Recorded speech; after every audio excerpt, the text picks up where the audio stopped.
Lorsque la civilisation a été menacée, en Occident, aussi bien dans le passé que dans le présent, des hommes et des femmes savent se lever. J'ai participé à beaucoup de combats ici. J'ai prêté mon expertise et mon engagement dans le combat sur les libertés religieuses. J'ai prêté mon expertise et mon engagement dans les combats par rapport au placement abusif des enfants. J'ai prêté mon expertise et mon engagement par rapport au problème du trafic des organes.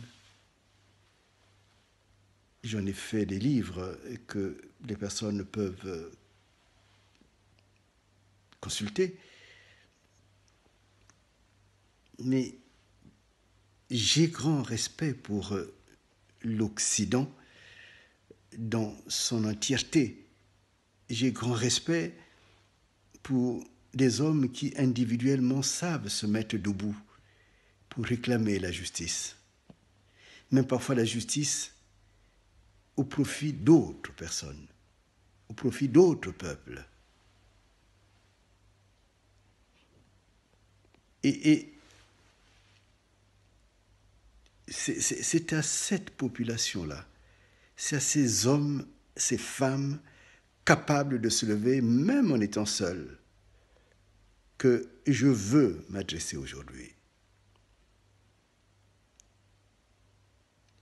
Et si ces hommes s'endormaient même derrière les intérêts, puisque je constate que, au fond, comme disait un sociologue français, c'est l'intérêt qui guide l'homme.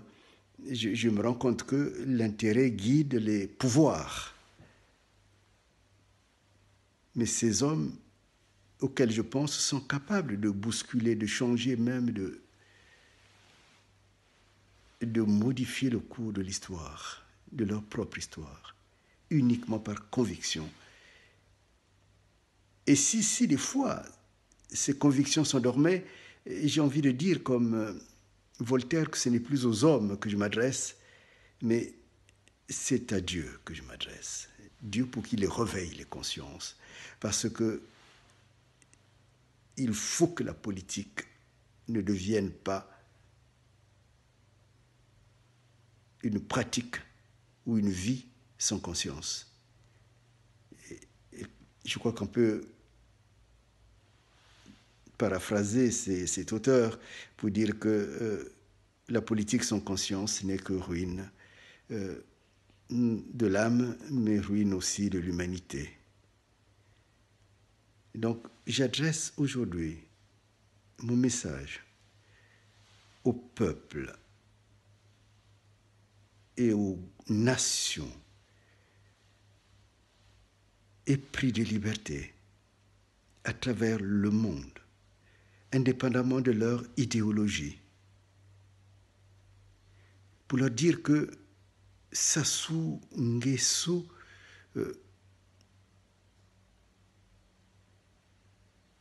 met la civilisation, pas seulement occidentale, mais la civilisation humaine en danger. Il a pris tout ce que rapportent les relations internationales, les commerces internationaux du Congo, et il en a fait son patrimoine propre et celui de ses enfants dans le fameux Kiki, la fameuse Claudia, le fameux Jean-Dominique Okemba, et tout ce monde. Et il utilise Sassou, l'argent du Congo, pour corrompre la conscience des autorités du monde, pour corrompre la conscience des hommes et des femmes d'État. Et cela doit être inacceptable.